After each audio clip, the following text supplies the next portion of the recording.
ঈদযাত্রায় ট্রেনের টিকিট মানেই সোনার হরিণ। কালোবাজারে রোধে অনলাইনে টিকিট বিক্রি হলেও বরাবরের মতোই যাত্রীদের অভিযোগ চোখের পলকেই শেষ হয়ে যায় টিকিট। আমরা অনলাইনে কম্পিউটারের কাছে বসে আছি, ঠিক আছে।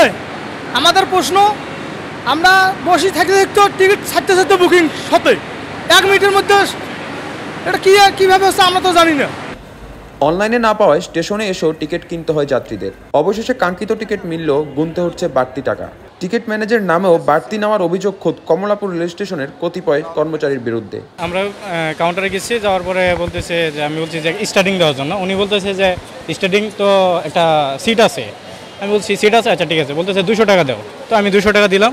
দেওয়ার পরে বলতেছে ওই সাইডে দাঁড়াও। দাঁড়ানোর পরে আমরা দাঁড়িয়েছি, আরও 3জন আসছে। বলতে 4 জন একসাথে 4টা টিকিট এক টিকিটের মধ্যে দিয়ে দিছে। এই যে দেখেন টিকিটটা এটার মধ্যে দিছে। তো আমরা 4 জন মিলে 1800 টাকা দিছি, ঠিক আছে। এখন আমরা ওই গেটের সামনে গেছি, যাওয়ার পরে ওই আনসার আছে, ওরা বলতেছে যে এই দাঁড়াও, টিকিট কয়টা নিছে। আমরা বলতেছি 4টা টিকিট নিছি। পরে বলতেছে 4টা টিকিট কত, 644 টাকা।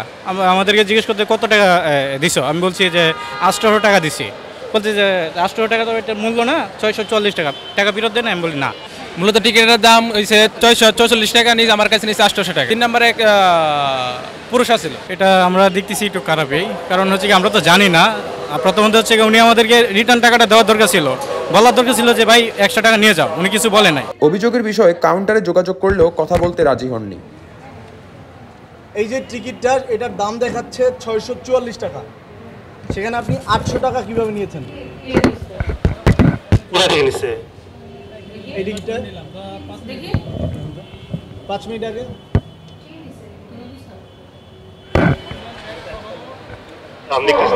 এটা কিভাবে সম্ভব?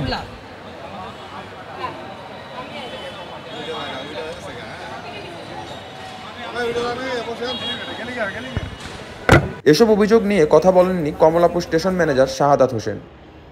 আসসালামু আলাইকুম শাহাদাত ভাই, আপনি শুনতে পাচ্ছেন? আপনার এখানে আসা হয়েছে একটা অভিযোগ নিয়ে। আপনার এই যে ট্রেন স্টেশনে অতিরিক্ত টাকা নেওয়া হচ্ছে, টিকিট কালোবাজারি হচ্ছে, এই অভিযোগ নিয়ে আসছি। আমি বি নিউজ 24 রিপোর্টার পাবেল আলফি। এই ঘটনাটা নিয়ে সে এখনো অন স্পটে আছে। আমরা গেছিলাম, আমাদেরকে দেখে সে পালিয়ে যায়। তো এটার ব্যবস্থা কি নেবেন আসলে, এটা একটু জানতে চাচ্ছি।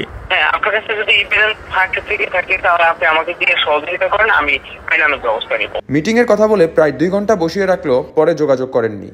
প্রশ্ন হলো, যাত্রীদের সাথে এমন প্রতারণার শেষ কোথায়? B news, Dhaka. সম্মানিত যাত্রী ভাইদের দৃষ্টি আকর্ষণ করা হচ্ছে, আপনারা যারা যমুনা এক্সপ্রেস তারাকান্দের উদ্দেশ্যে যাবেন, তারা অতি দ্রুত 1 নম্বর